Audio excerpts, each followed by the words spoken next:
Right, this is about Parmenides on nature.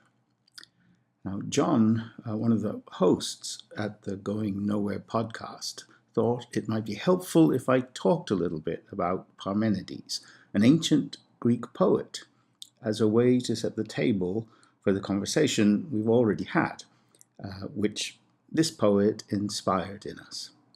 A brief foreword might help our discussion seem a little less untethered or esoteric in retrospect.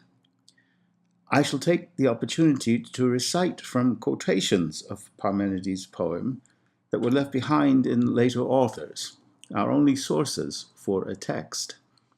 Even in relation to this far from complete text, this will be a tasting of morsels, not a meal. Such quotations are referred to as fragments. The poem came to be called, uncertainly, On Nature. Its Greek may sound as rich musically and vivid as Homer's. Not so the translations, and dare I say more generally, even for his fellow Greek speakers, the meaning. It is a poem whose lines can seem designed to force thought and reinterpretation in the aftermath, rather than clarity in the moment. Parmenides was from Elea, in western Magna Graecia, which is today southern Italy. His parents may have been co-founders of this town, and Parmenides himself was a well-regarded lawmaker there, according to several good sources. He only seems to have composed the one poem. In school or on Wikipedia, you will hear Parmenides described as a, quote, pre-Socratic philosopher. What rubbish! How can it make any sense? What use can it do him or his poem to see him on some delusional developmental timeline where we conceive of him living his life and doing his work in anticipation of arrival at a future Socrates or Plato or Aristotle, or the people puttering around in a modern philosophy department? Philosophy was not even a thing yet. He might have been called a sophist, but that was a good thing to be, a professional embodiment of learning, like our professors, until some people started to distinguish themselves as philosophers at the sophist's expense. What Parmenides actually was a post-Homeric hexameter poet. His immersion in the Odyssey is immediately apparent, as, for example, in his use of the word aster or astea, towns, in his poem's third line, raising eyebrows amongst his editors and translators, who typically do not get the reference. The third line is where it occurs in Homer's poem as well. While Odysseus saw their towns and came to know the mind of men, Parmenides' journeyer follows the path set by the goddess, which leads the, quote, man who knows through, quote, all towns. The towns in Parmenides, however, seem to be a source of hazard rather than knowledge, a subject which we'll touch on. The suggestion is that the reception of Parmenides' era saw the journeys of Odysseus as very much archetypal journeys of the soul, such as one finds sung and told and ritualized in oral and literate memory far beyond Greece. Parmenides is diving in these waters. Plato's offering in this line, also evoking Odysseus, is to be found in the Republic's myth of air. John, in his thesis, sees fit to compare Parmenides and other early Greek composers and thinkers as comparable to the composers of the Upanishads. I find his comparison inspired and to be mutually illuminating amongst the comparates. To my mind, it makes as much sense to call Parmenides pre-Socratic as it would to call the Upanishads pre-Mogul or pre-Modi. Mind you, Parmenides is doing things with Greek in the hexameter that you do not find in Homer. This is because he is trying to say, in his own language, things it seems no one had tried to say before.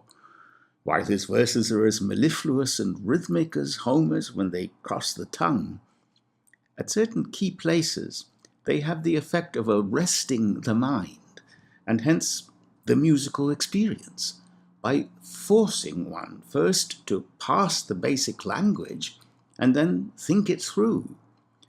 I can almost guarantee that this was also the experience for the Greek speakers of his generation, not only translators of our time. I can also guarantee that this forced pause and contemplation, caused by the language itself, was not the usual experience of witnessing performances of either Homer or of Hesiod. This startling new use of language in poetry occurs within the address of the goddess to the journeyer. Here is a sample. Kratologente neointe onemmenai, esti garenai, maden duc estin, tagego pras destai anoga. Protes gars papodut autas disdasios ergo, auta repeta potas, handabrotae dotes uden, platontai di cranoi. Amacania garen auton, states initu ne plankton noon. Hoide porontai, copoi homos toploite, teta potes acrita pula, hoisto pelente, cae uc enai tauton nenomistae, go tauton, panton de palindropos esti celotos. Ugar me potet tuto da mei, enai me eonta. Alla sutasta podu distasios erge no ama. Now, I can cite at least 5 different English renderings of the first line in that passage, meaning 5 different things. If 2 men say they're Jesus, one of them must be wrong. That's Mark Knopfler. I'll give solid odds that the problem with the line lies neither in English nor in translation, and that contemporary Greeks would have fared no less ambiguously with the goddess utterance. Instantly, we find the economy, almost the shorthand, of Aristotle's philosophical prose, the kind that has to be unpacked, ensconced in the paratactic rhythm of Homeric hexameter. Now, this is quite some time before Aristotle was born. One dare not underestimate the influence upon the speech, which came to be philosophical speech, of Parmenides' poetic achievement. For that is what it is, a pithiness of formulation, sometimes called elegance in scientific circles, discovered by the muse of an hexameter poet. So let's have a go at this in what I call linear prose. It's necessary that speaking, thinking, and that which is exist, for it's possible that they do. But that nothing is impossible. That's what I bid you consider. For first, from this initial road of inquiry, I fence you off, but next from that road which mortals, who in fact know nothing, fabricate, the double heads. For a resourcelessness within their own chests directs their wandering thought, and they are borne along, as dumb as they are blind, agape, undiscerning tribes, for whom to become and to not be are taken as the same thing, and not the same. And in all matters, the argument's path doubles back on itself. For never will this be enforced, that things that are not are. No, do you from this road of inquiry fence off your thought. You will notice that unpacking the meaning of laconic Greek figures often results in English expositions which overflow the banks of any sort of musical line. I count 5 different ways of saying being in the passage from 2 different verbs, pelein and enai, including 2 different infinitives of the same verb to be, enai and emmenai, in the same first line. There are 4 different verbs which describe thinking or knowing, noein, prasdestai, edotes, and nenomistai, in various tenses and aspects. I would suggest that the experience of being and thinking forced on the audience of Parmenides' poem, where the language itself stops the poetry in its onward dance through the use of verbs and infinitives, which usually at least have subjects or subjects and objects, but here stand alone and monumental, is a truly new experience under the sun.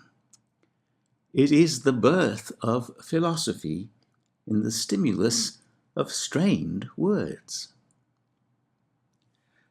The goddess means to guard the traveler from a perilous choice of beliefs at a crossroads. Circe also forewarns Odysseus about the choice of roads ahead of him, as between the clashing rocks on the one hand and the monsters Scylla and Charybdis on the other. She bids him choose the female monsters, and then further instructs him on the safest way to negotiate the sea road between them. Moreover, Odysseus cannot take his desired route straight home. He is told that first he must visit the realm of the dead and the invisible, Hades. This can be seen as a journey through the realm of negation and non-being, in an Hegelian allegory. The first path of thought that the goddess mentions to Parmenides, that nothing is, seems either to be a kind of nihilism or an hypothesis that everything is in flux, either coming to be or passing away, so that nothing actually is. The second road she warns against seems to be a dualism, which infects the undiscerning tribes who are doubleheads, dikranoi. I think these are people who are swayed by all the public debates which flourished in the new Greek cities, who in this era were sending forth colonies and sprouting independently, like Parmenides' Elea in Magna Graecia. At the fora which these free cities provide, such as the law courts or the political assembly, and also the theatre, people sway back and forth like the crowd at a tennis match. Pro and con seem evenly matched. Sometimes one wins, sometimes the other. Every issue seems to turn back on itself like a chariot race in a stadium. One side says feminism is against nature. The other says feminism is a call for justice. Alan Bloom used to like to twist the knife in with those counterpoints, although many of his detractors only heard him say the first of those theses. We ourselves speak of a political left and right as though they were natural or God-given realities. The third way that the goddess suggests is sometimes called monism, but I don't think this is the way to characterize Parmenides' thought or poem as monist. Monos detimutos hodoio, lepetai hos estin, tautei de pisem ateasi, pollamal hos agenetonion, kai anol etronestin, ulon munogeneste, kai atremes edat eleston.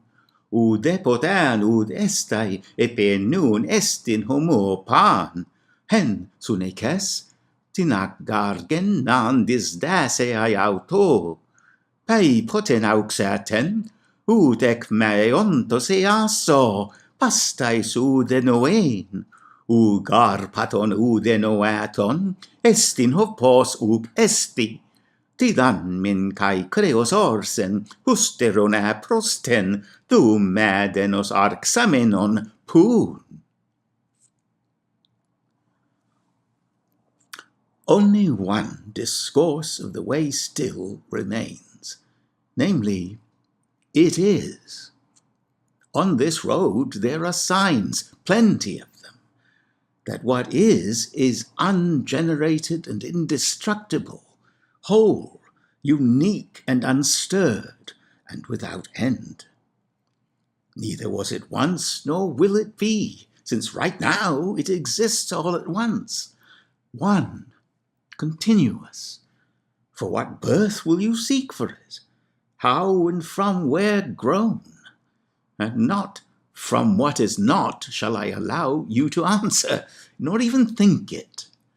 For not sayable, nor either thinkable, is the way that it is not. And what need would have impelled it, either later or earlier, since from no thing did it have a beginning to grow? The one fruitful road of inquiry climaxes in a florid list of attributes, mostly privative, in the Buddhist way of a frog trying to describe dry land to a tadpole. Plato pays homage in prose to Parmenides' poetry, it seems to me, in the famous climax to Diotima's speech to Socrates in the Symposium. There she rises to a vision of the beautiful itself, by itself. Here the goddess brings the pioneering journeyer Parmenides to a vision of being, what is, insofar as a flurry of words and prohibitions can conjure it. What could ever make being grow? The word poon is circumflected and emphatic at the end of a line. It is an infinitive of the verb with the root pu, grow or sprout, whence the abstract poesis, nature. If the poem is actually called On Nature, periposeos, it is certainly striking that being itself, the poem's anima and light, does not have a nature. The prohibitions and warnings are striking in what we have of the poem. It seems to me Parmenides must have been someone who was somewhat unwillingly immersed in the public speaking, including prosecutions in the courts, which animated city life. With the rise of the Greek polis as a definite historical event, it is perhaps to be assumed that the notion of seeing the towns as Odysseus did, as somewhat idiosyncratic blooms, would have meant something different from what Parmenides, man who knows, would observe to hold for all towns, pantaster. Homer's many has become Parmenides' all. There would seem to be for Parmenides a general diagnosis for what prevails in the discourse of what we have come to call civilization, the habits of town life. From the debates that seem to uphold opposite conclusions and the nihilism and dualism fervidly fostered in such environments, Parmenides seems to find both freedom and cure in the goddess off-limits signs and repeated warnings. I reckon we all know the feeling of wanting to shout at the television, "You can't say that." Poetry usually does not demand a response, apart from rapturous silence. Parmenides seems to vent his frustration at past encounters in debate and dialogue through the voice of the goddess. And this time, the poet gets to keep the last word. But for all the warning, it seems that most of the poem, which we don't have, was precisely about the opinions of men and the world of coming to be and passing away, the world of nature, which is foreign to the being of being. The goddess says at the end of her greeting to the hero, "Creo disi panta potestai, amen alieti as eupeteos atremusator, ed broton doxas taisuk eni pistis alatas, allem pas kai tauta matasehai hosta do conta, crando kimos enai dia pantos panta peronta. But you need to learn everything.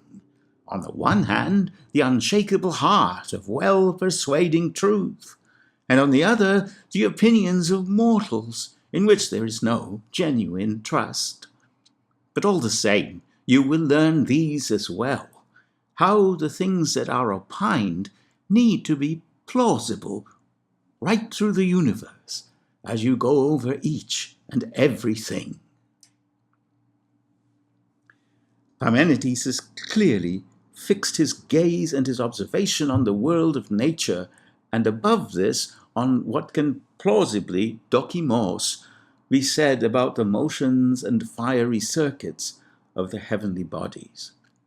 Hence, it does not make sense to call this poet a monist, although he would comfortably wear the title Father of Ontology. I am attracted instead to the term John introduced to me, non-dualist. What distinguishes Parmenides' natural history, it seems to me, is that though he knows he has to turn his back on the unchanging sphere of being in order to peer into the darkness of motion and becoming, and sexuality and death, to tell an acceptable tale about them, he also knows that the only source of illumination for all he can observe and describe as a poet, including the shadows, is being itself. Parmenides is only pre-Socratic in the sense that the mind of Socrates would not have been born, asking the famous question, "Theesthi," what is, or what is it, without the inward turn in Parmenides' poetry, pointing the mind's light upon the basic copulars of meaningful utterance, so that the object of its thinking becomes being itself. I believe that is why Plato dramatized a perhaps impossible encounter between a young Socrates and Parmenides on a visit to Athens, in his drama called Parmenides. The latter seems to be an example of what we call fan fiction, and for the biographer of Socrates, an origin story. Now, onto the podcast. I'm not so sure about Parmenides, but Homer seems to me to be post-religious and post-scientific somehow. And I mean, when you say post, you mean he transcends them? Is that synonymous with what you're saying? Or beyond in a yes. way. It's actually the thing I know best about the Odyssey is that it's a comedy. And it's in that sense, I think comedy is always post facto. It's always later in relation to the thing that it's sending up or that it's trying to cast in a certain way.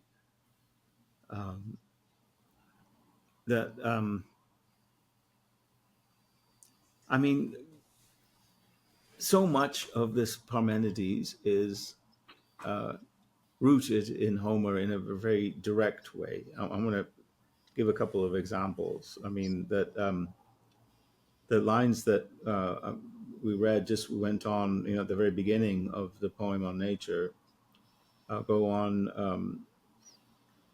The mares that carry me as far as otter might go, I'm just reading a translation here, were bringing me onward after having led me and set me down on the divinity's many-worded road, which carries through all the towns the man who knows.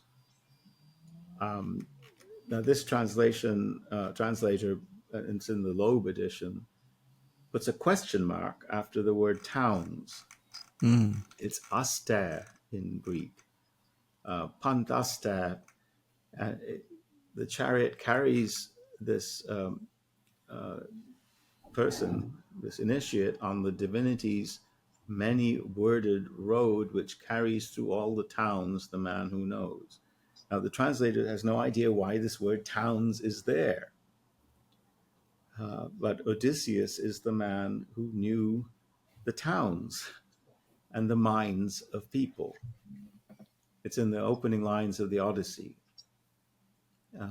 And the, Parmenides is an avatar of Odysseus. That is, he's the one who's going through the towns, and it makes actually, when you think about the towns in relation to what grew up in Greece and elsewhere after the Mycenaean kingdom, the citadels became obsolete suddenly. They were these towns, democratic towns, right? Where the origin is in dividing the property that was no longer run by these feudal lords who disappeared. There was just people who spoke Greek and were left in the ruins. They abandoned those citadels and divided the property, and that, in a nutshell, is the beginning of money, democracy, and propertied people within a democracy, that is, the wealthy. And it's in those environments, in these new things, these towns, these polises, that word also occurs is in the Odyssey, that you get this new culture of dispute, whether it's law court or just debate. But I suppose it is the law court and the political assembly where you get the most invested debate. But it becomes a new way of human beings interacting, which is not going to occur for any reason under the feudal system. We don't know it Yeah. that well. I mean, we know it through Britain, I suppose, and other places where a remnant of it has still persists.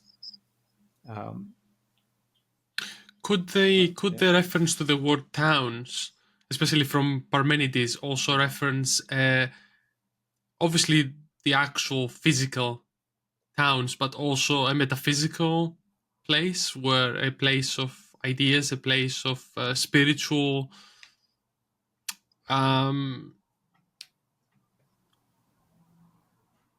goal instead, where you reach the towns and you get elevated spiritually in one way or another, that you learn more?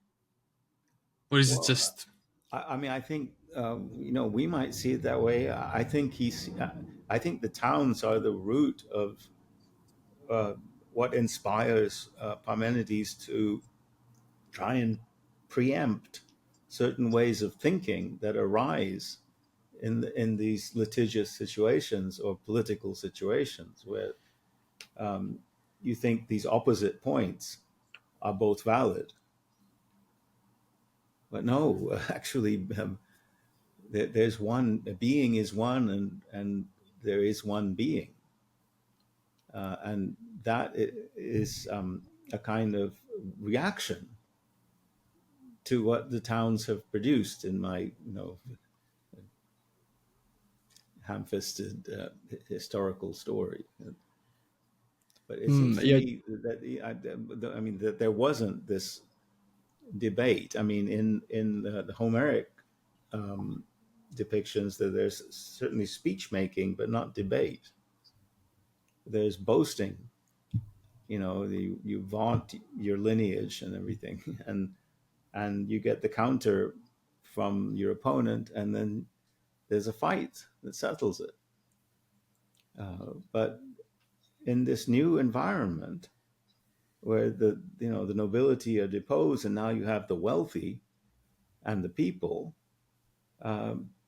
the law court comes into being to settle disputes, and the General Assembly, the citizen, becomes a thing.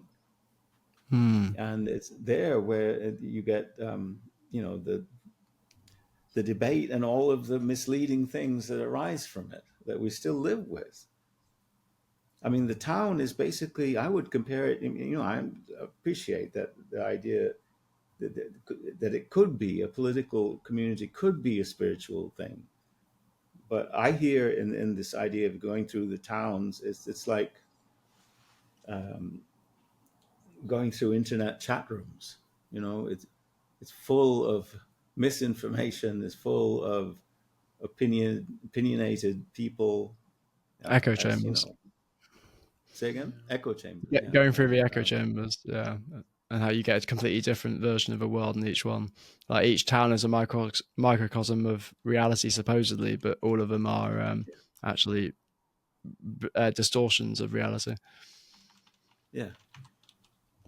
But yeah, like this equation that you make with justice and the law courts, I think and wealth is a very strong one, which definitely to some degree, perhaps a very large degree, influenced this first philosophy, at least as far as we know how far philosophy dates back. But in terms of the different conception of the gods, not to say the gods are not there in Parmenides and Heraclitus and Anaximander, but there seems to be a preference or a dominance of the gods, Ananke, goddess Ananke, or justice, justice being this sort of overarching thing which underlies all gods and things, and sort of harmoniously runs the universe, with justice being the key thing. And then that, of course, is completely absent in Homer, and because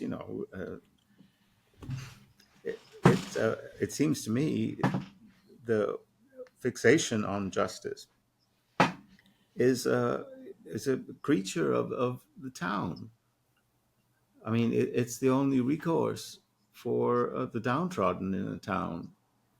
This notion of the equalizing is what justice is about, isn't it? Like proportional equalizing of whether it's a crime or whether it's a transaction, an economic transaction. Um, uh, but that just wasn't operative in the world that Homer describes. Maybe in the world that's coming, that is, the world of Telemachus, who does seem to talk that way, Odysseus' son, about transactions in the marketplace. But it's not the world of the Iliad or any other feudal world, I would say.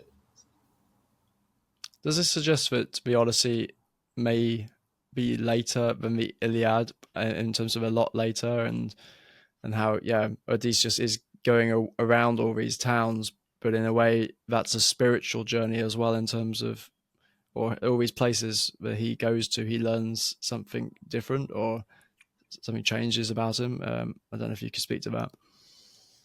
Yeah, I do think that's right. The thing that holds me, that both confuses me and enlightens me, is that it's a spiritual journey that that the Odyssey is kind of making fun of. That is, Homer is making fun of this journey to wisdom. That it plays for laughs. It is recognizable in Parmenides. It's like the journey to Circe. Circe also has 4 handmaids. I've just been discussing that in my.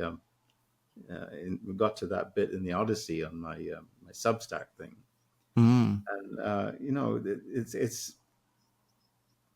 it's leading up to this encounter with the goddess, but it's so lighthearted, and there's no discussion of, like, Odysseus mounts the bed of Circe, and then we hear that they were together for a whole year, until in one line, and then the men come to him and say, "What about getting home?" Mm. We don't hear at all about the encounter, He was Maybe, having too much fun. yeah, or she was telling him the poem of Parmenides. But Homer is after that and making fun of it. That's the thing. It seems to me that um, the journey of the soul that we have is already got its parody before the ones that we have that are extant, like this But poem would, of Parmenides. yeah, and maybe it was the journey of the soul wasn't written down, but the fact that if you're saying Homer is a response to that journey, a comedic Exactly. response, Yes. then that suggests that it is something in the culture before he was writing, Yes. or at a time. Yeah, Yeah. Yeah. Which and is pretty interesting. and Peter Kingsley would has argued, I think fairly convincingly, that the goddess in Parmenides' poem is Persephone, or Oh yeah. Yeah. Okay. maybe not. It could be, yeah, so, some other goddess, but because it's a nameless goddess, which is interesting in itself. But Nameless. if it is Persephone, then and what about Odysseus's mention, or the mentions in the Odyssey of Persephone, and how Circe is also described as the dread goddess? I believe. I don't know if that's Yeah. your She's the translation that you have, dread but goddess. but Yeah. so is Persephone as well. Um, Yes. uh, Yes. uh, and the Calypso notion of once as dread well. and wisdom being connected. Yeah. Yeah. Well,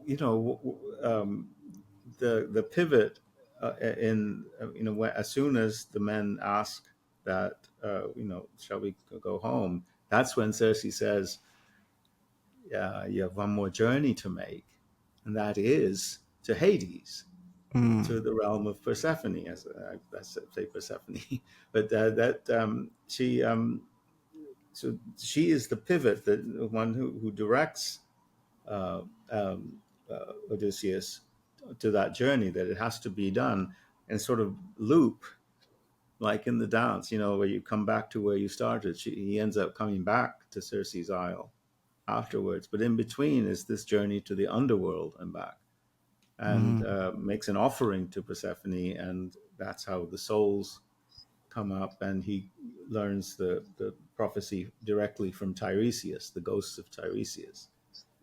So yeah, I think the connection is even more direct than I think maybe is it, Knightley. What was the name of the man that you're Oh, quoting? Peter Kingsley. Kingsley. Yeah. Yeah. I mean, there's the mention of the maidens of the sun hastened to bring me after they had left behind the palace of night towards the light, and pushed back the veils from their heads with their hands. And that pushing back the veil is what you do on your wedding night, right? The maidens of the sun, Circe is a daughter of the sun. So I don't think, well, the allusion is pretty direct, I think, uh, to Circe, but that entails the the journey to Persephone as well. I think that's the whole story, to fill out what Mr. Kingsley was saying.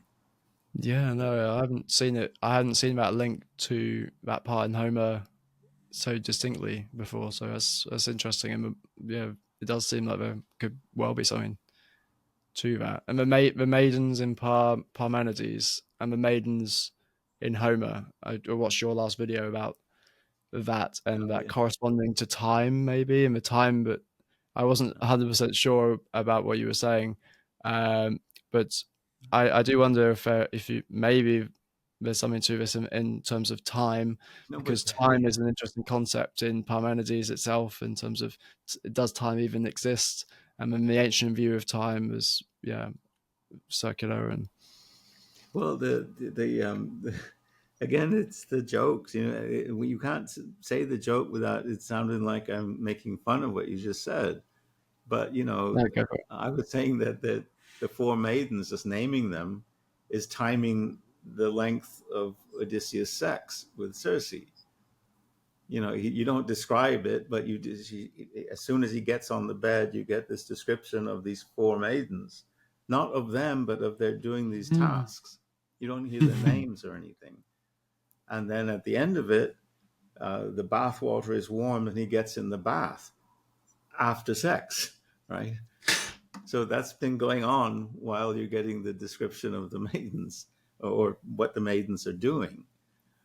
I think that talking around sex is kind of important to this whole project.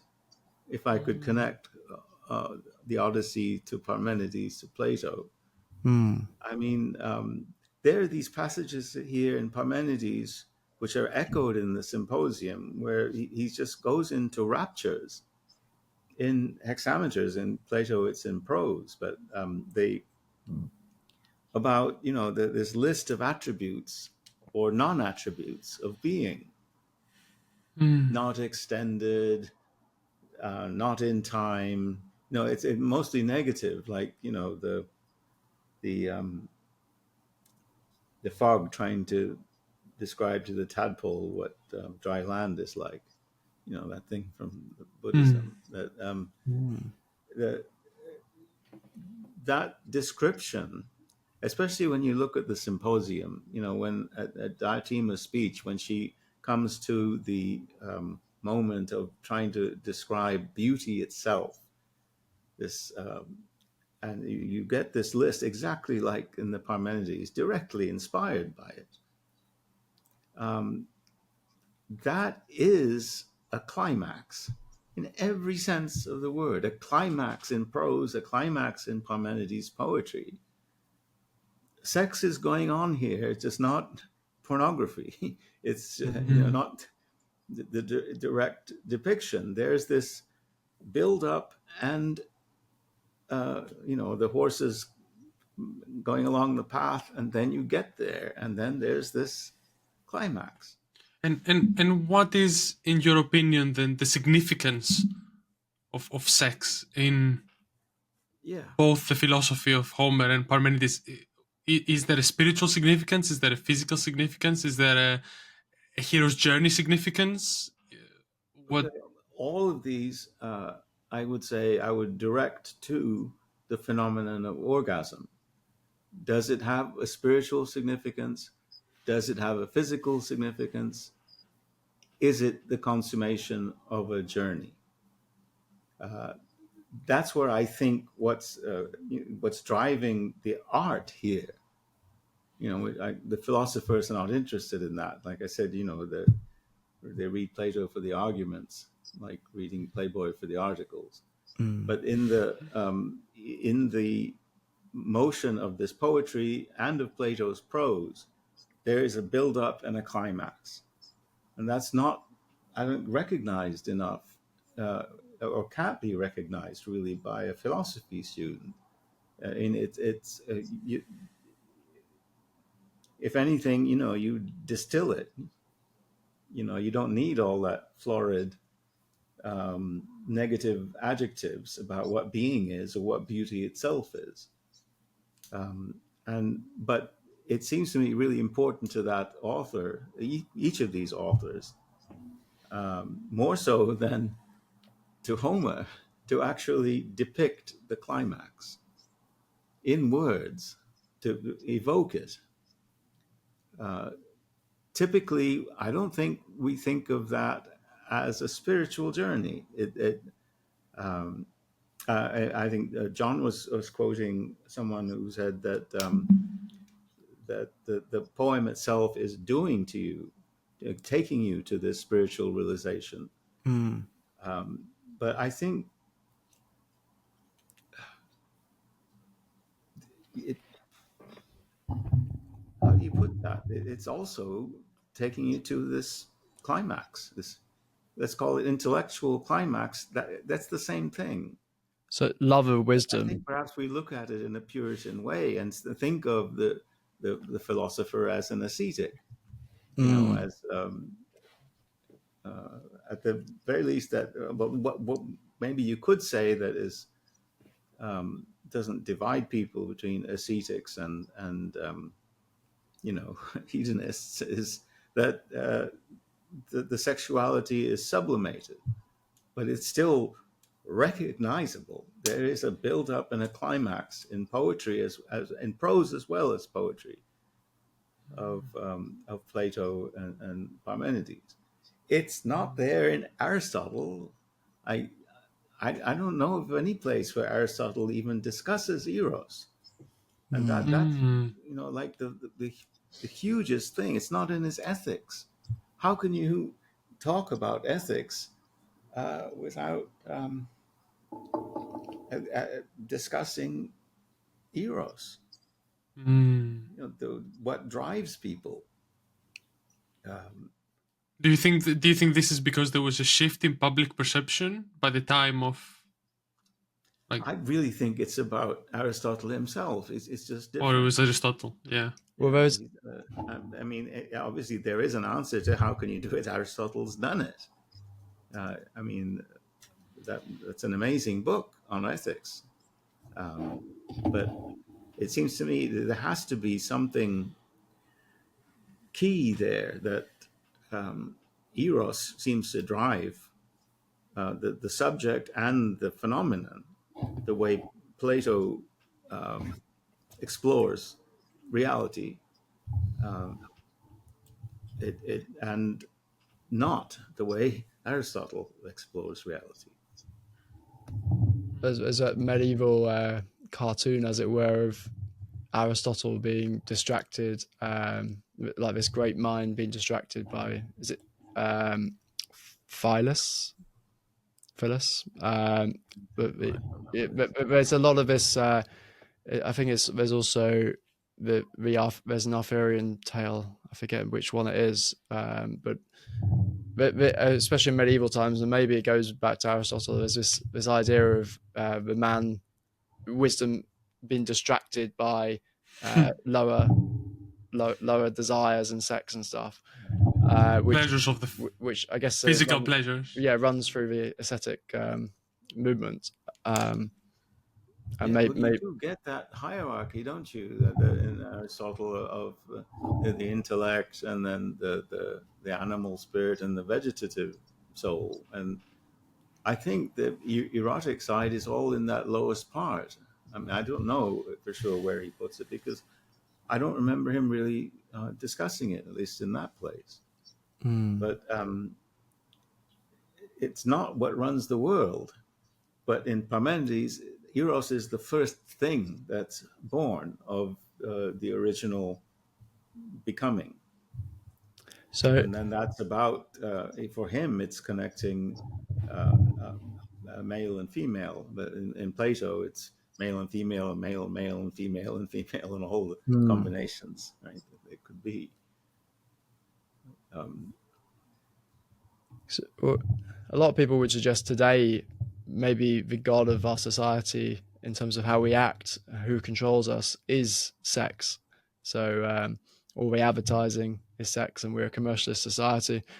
But then here we see the danger of sex, which seems in detaching it from something spiritual. Or do you think maybe we're moving in a good direction, or is just sex not helpful? I, I don't know about good direction. I think we're missing something in these texts by being a kind of, in my opinion, repressed society. I do think there's a lot of openness about sexuality, but you still can't see a phallus in public. Mm. I mean, obviously the ancient world was really different about those kinds of things, and there's a huge repression that seems to me, when I first encountered these ancient depictions and writings, that made me realize how repressed, the way we sort of govern things is. Um, I don't know what to make about it, whether it's a good thing. It doesn't seem to me a good thing if it masks what these ancient authors were giving us. Um, it's there's no question that where there's a contradiction in Plato. Let's not say a contradiction, but a tension. But he's not afraid of contradiction either. Let's be clear about that. But in the Republic, the eros is the way to characterize the lowest part of the soul. It's like this many-headed beast. It wants every different kind of thing. It fetishizes everything. It's the root of tyranny when it overcomes the other parts of the soul. But when you look at the Phaedrus or the Symposium, Eros is the guide, like this chariot of Parmenides. In the Phaedrus is depicted as, the soul is depicted as a charioteer with two horses. And, the two horses are the powerful things that make you move. Right? That's what Eros does. It makes you move. And the charioteer is the reason who's just kind of trying to rein them in and turn them to his purposes, to sublimate them. It's like, but there's no question that the eros is a guide there, not a thing to be put in its place, but it gives you the initial impetus towards being and beauty itself. There would be no motion without that erotic striving for it. He describes the philosopher as erotic in the sense that he doesn't have what he wants, which in his case is wisdom. That's the argument in the Symposium, where Agathon had said that Eros is beautiful. No, it can't be, because Eros is of the beautiful, for the beautiful. And he finally says to beget in the beautiful, to make the beautiful pregnant. And, But yeah. But in my view and my understanding of things is that back then the people of the times would not see eros as something. They would see eros as something like a connection between people, something that is both physical and spiritual. But today I would say it's much more transactional. Today it's just sex, not eros. Is sex, which is just a transaction between two people, and that's it. There's no goal other than pleasure. So this is very different to how I think audiences then would perceive this aspect of sexuality than how people today perceive sexuality. Yeah. The transaction was there in the ancient world, right? I mean, the Herodotus has a lot to say in descriptions about the sexual mores of the cultures that he describes, and it's always a distinction. No matter where the line is drawn, each culture defines some kind of being as a prostitute. But the line is drawn very differently in different societies, and I mean, there's some people who would probably, think, if they met her in life, they'd think Helen was a whore, call her that or something. And, but that's not, she was a goddess too. I mean, she was both. And yeah, I completely agree with you about the transaction, but that was there as well in the ancient world. And it's very, emphasized in the Parmenides story that he's there at the invitation of these goddesses. It's at their by. It's not even consent. That they're. It's like he's deserved it, and they're drawing him in, opening the doors. There's an emphasis on the rivets and the nails, and it's a very strangely sensual thing about the creaking of the door open, and then his entrance into the presence of the goddess. So, I mean, the thing could be seen, um, as this profoundly spiritual moment of achieving the presence of the goddess. So But it what's it? was not absent in the ancient world that the sex was a transaction. Right? But so, this is clearly he wants to say that this was not that. This was an invitation from above. yeah. So what would you say makes Parmenides potentially deserve this, if anything? The Yeah, same with. Sorry, that it's just strikes had to add. me. In Odysseus as well, that strikes Yeah, me as vanity. I mean, it's because just ego, isn't it?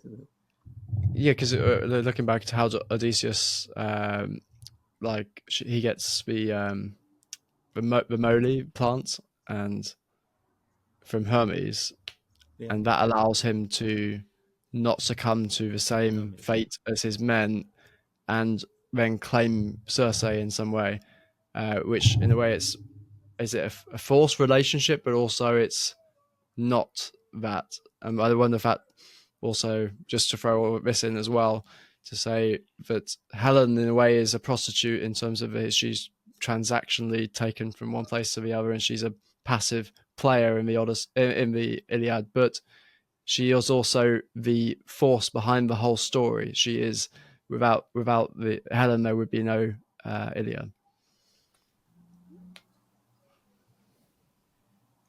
Yeah, no, exactly. Yeah.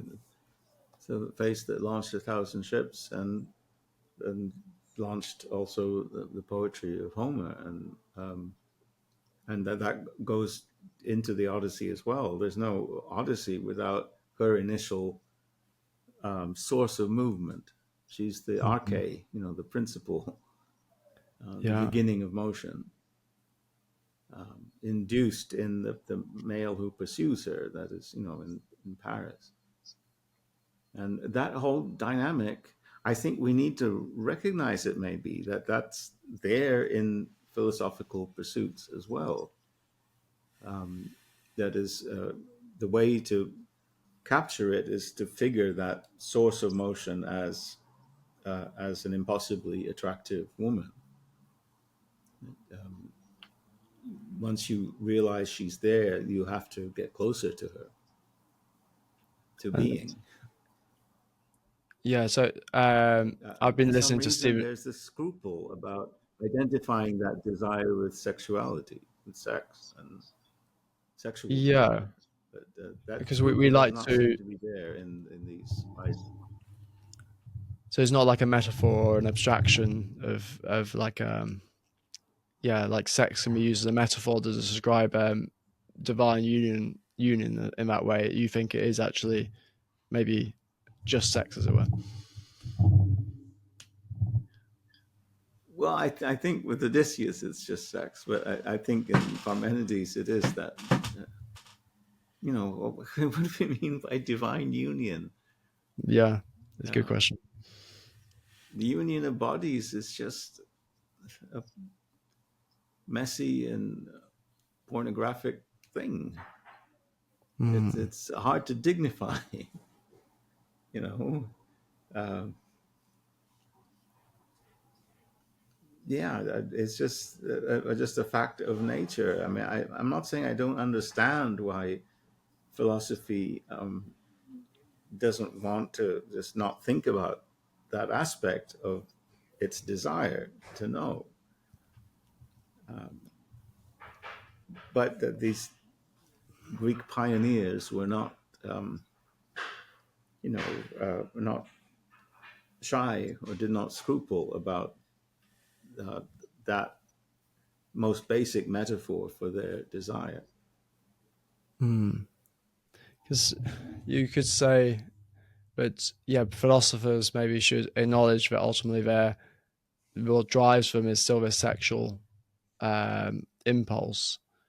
But I would maybe argue, not necessarily saying this is definitely correct, but behind the sexual impulse, which is maybe more the natural impulse, is a desire for connection, and that might be true connection with another person, but to feel present, to feel that sort of harmonious oneness, which you could say is what the philosophers are talking about.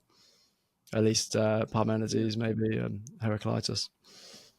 yeah, and it's like a communion that where there isn't discharge, there isn't this implanting of something in the object. It's almost that's anathema to you. It's the object being itself, staying itself without being affected by you contemplating it. It's like it's shining uh, upon you, and you're just gazing, taking it in. But yeah, I'm curious. What if there is a discharge? Just is knowing really um, this impassive stasis, or is there a going across Mm. that then impregnates the thing you're trying to know And or is that had been trying also to a know? one time? Is that a one time emission, as it were, or is it a constant recursion back and forth? But maybe we're debating stuff Yeah, we don't really know, but it's some interesting food for thought, I guess. yeah. And the thing I don't know how to resolve it in Parmenides or Homer, but in the Parmenides, it does seem to me that the arrival is a place like what you described, that is a kind of communion with the object that's not transactional or sexual or just, yeah, it's not anything like that. It's just Mm. a being in proximity, and there's some kind of exchange that doesn't change the thing. That would just like become illogical. It's an unchanging thing. It can't be changed by your Yeah. desire for it. So how does this potentially relate to communion in terms of Christian communion? And I saw you mention the phrase "do this in memory of me," and that's just that you would link that back to, was that Menelaus saying Yeah, he Menelaus says saying the that same to thing? Uh, Telemachus. He gives him a cup. And when you pour the wine, when you go home, do it in memory of me.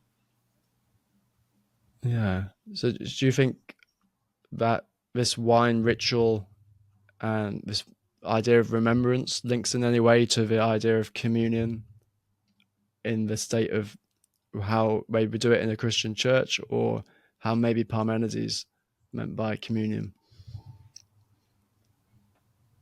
Yeah, I have trouble relating, the something you actually drink to this experience of Parmenides, where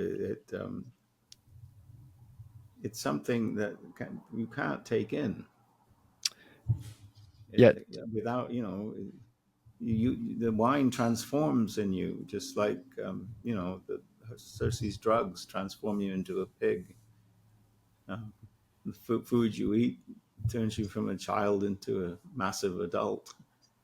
I hmm, mean, it's that's not the way. That's not the thing he's describing. And so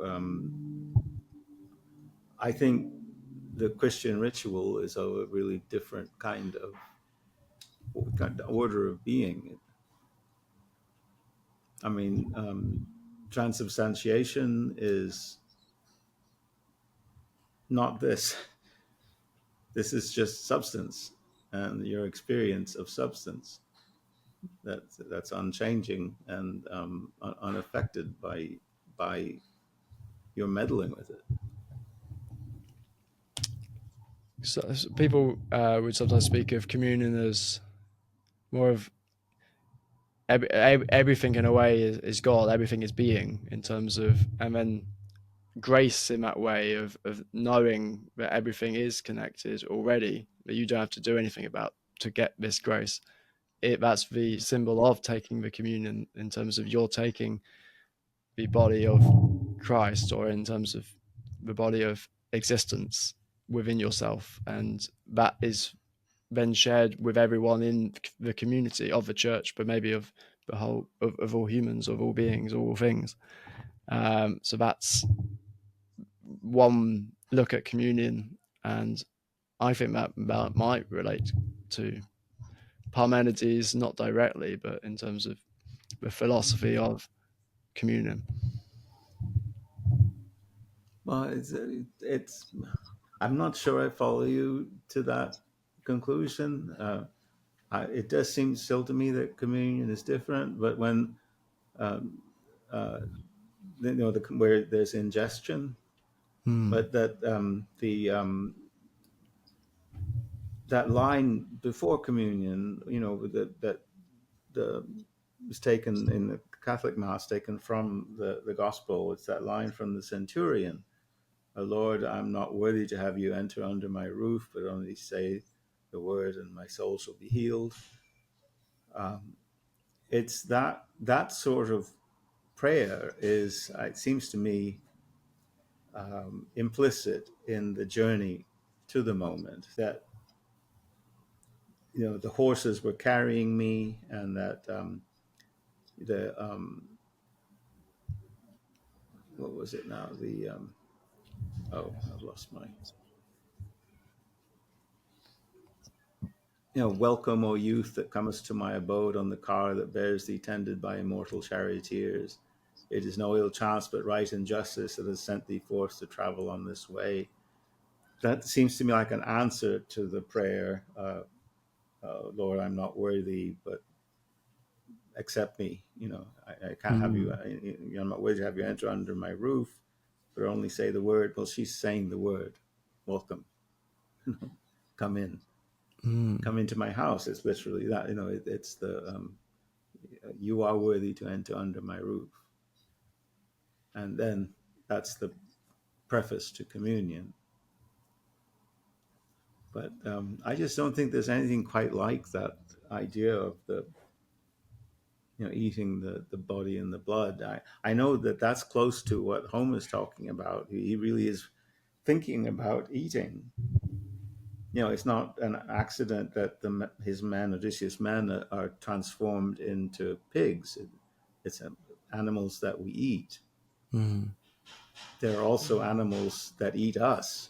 Outside of Circe's house, she's transformed some people into mountain wolves and lions, I think. So it's on his mind, and that there's this key idea that it takes an aside and says, that their minds within remained steady. They were still Odysseus' men, but they were pigs, and they couldn't speak or express themselves or anything. Um, but it was still them inside. Um, that is, it suggests that there's a tremendous kind of communion, not just through this Christian ritual, but through everything that we eat. Mm. Inside these living beings is consciousness. Mm. So I mean, so you that. never know. You don't know what's in. If the pig would mourn its own loss, or if pigs mourn the loss of the one that gets chosen for the feast. Mm. But as soon as the men are restored, to their human shape, they mourn. And that's it says it's described as a longed for, lusted for. You know, hemeroes is a really a lovely thing that inspires eros towards it. And Sorry, what inspires Eros towards it? it's what they have is what they are able to do again, restored to humanity, is to mourn. Mm. They could, I mean, it kind of is a kind of truism, but it seems to me kind of profound as well, that that's what a mortal being does, is it mourns. Yeah. Is that from their realization of the animals being also them, effectively, Well, and perhaps, representing? right, because it's they couldn't uh, what the pig couldn't do was mourn, and that's what we can do. But it doesn't mean that they don't feel the grief of Mm. mortality. That's There why seems it seems to me that there's some, some suggestion that, these animals that we eat, and these things that we eat, even the potatoes, have a consciousness, but they just can't express it. That's what we can do, and all we have to express is mourning, because what are we but mortal beings, or just beings born to die? is there maybe in Homer that you've read some suggestion of a beauty to that state of the human condition being one that is able to mourn, or is it a mournful view of humanity as a nihilistic view? Because like music, some music expresses a beauty in terms of it's sort of looking back on the past which is lost. Well, immediately the scene comes to mind at the end of the Iliad. It's when um, Achilles and Priam meet, and they grieve together. The one about the son Achilles is killed, and the other, I think, about himself being, you know, cut off forever from his own father and his own roots. But it's a sublime scene of mourning, that I think is musical and beautiful. Yeah, but Um, Priam kisses the hands of the man who killed his son, beloved son. there's something awe-inspiring about forgiveness, or that impossible coming back together, and Yeah. yeah, and the sense of sublime linking to beauty and awe, and the necessity for religious experience itself to be linked with the sublime. Like Dinos, who sent me a video about the sublime, where, I was going to mention you're which is quoting very cool. Robert Greene. Robert Yeah, Greene. Robert Greene talking to Alex O'Connor about the sublime, and how religious experiences are often linked with this idea of the sublime.